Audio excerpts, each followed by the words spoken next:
यहाँ पे एक्स और वाई मेरे पास दो नंबर है। सबसे इंपॉर्टेंट बात, पहले तो आपको प्रायोरिटी पता होनी चाहिए, जो मैं आपको हर एक क्लास में बताता हूं। और दूसरी इंपॉर्टेंट, ये सारे के सारे क्वेश्चन 99% क्वेश्चन ये सारे के सारे किससे होंगे, ऑप्शन से हो रहे होंगे। तो सारे के सारे बच्चे ऑप्शंस को देखते हुए चलना, ऑप्शन से ही इनका आंसर आएगा। पहले चलते हैं प्रायोरिटी को समझते हैं। कभी भी ऐसे क्वेश्चन है, हमें करना कैसे, हमें पता कैसे चले किस क्वेश्चन में कौन सा लॉजिक लगने वाला है। सबसे बड़ी समस्या ये है, देखें हमारे पास ये 5 पैटर्न होते हैं हर एक क्वेश्चन में, चाहे आप किसी भी एग्जाम को उठा लेना, एसएससी का, रेलवे का, लाने का, फलाने का, कहीं से ले आना क्वेश्चन, यही 5 पैटर्न है जिसपे आपके क्वेश्चन होंगे। घन हो रहा होगा, वर्ग हो रहा होगा, डिवाइड, मल्टीप्लाई, गुणा, भाग हो रहा होगा, प्लस, माइनस, और एक होता है इलॉजिकल पैटर्न। सारे बताता हूं आज की क्लास में।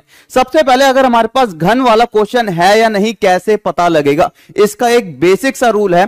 घन वाला क्वेश्चन कभी भी आएगा, आपको ध्यान रखना है, छोटे से नंबर से बहुत बड़ा नंबर बन रहा होगा। जैसे इस क्वेश्चन के अंदर अगर आप देखो एग्जांपल के तौर पे, छोटा सा नंबर है 6 और इससे बन रहा है 216, तो मुझे पता है 6 से 216 कहीं ना कहीं छोटे से नंबर से कितना बड़ा नंबर बन रहा है, तो ये हो रहा है क्यूब। तो 6 का घन होता है मेरे पास 216, 5 का घन होता है मेरे पास 125, और ये इसका आ जाता है राइट आंसर। हर एक का बताऊंगा टाइप वाइज। अब इसका क्वेश्चन एग्जाम में कैसे आया है ये देखते हैं। मेरे पास यहां पे कह रहा है x के बाद 512, 10 के बाद y की वैल्यू क्या आएगी। x और y की वैल्यू हमें बतानी है। मैंने कहा छोटा सा नंबर है और इसका देखो कितना बड़ा नंबर दे रखा है। इसी तरह से 10 को अगर मैं देखूंगा, y की वैल्यू देखो कितनी बड़ी बड़ी दे रखी है। तो सिंपल मुझे दिख रहा है यार 512 मेरे पास 8 का क्यूब होता है। ठीक है सर, तो 8 मैंने देखा ऑप्शन नंबर ए में।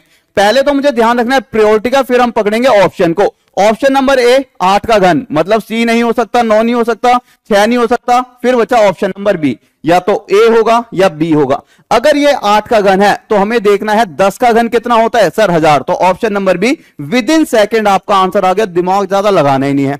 अगला क्वेश्चन और देखो, मेरे पास कह रहा है 346 फिर 9, छोटे से देखो कितने बड़े नंबर का संबंध है। अब यहां पे 346 किसी का डायरेक्ट घन नहीं होता, तब हम देखते हैं आसपास वाला।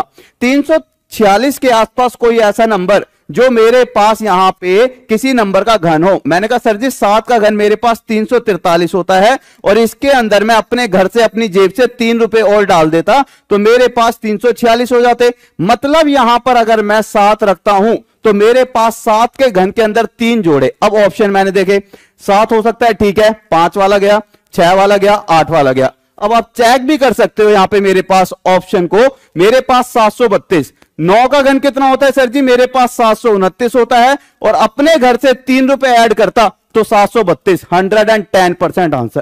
केवल आपको ऑप्शन देखना था। अगला क्वेश्चन देखते हैं।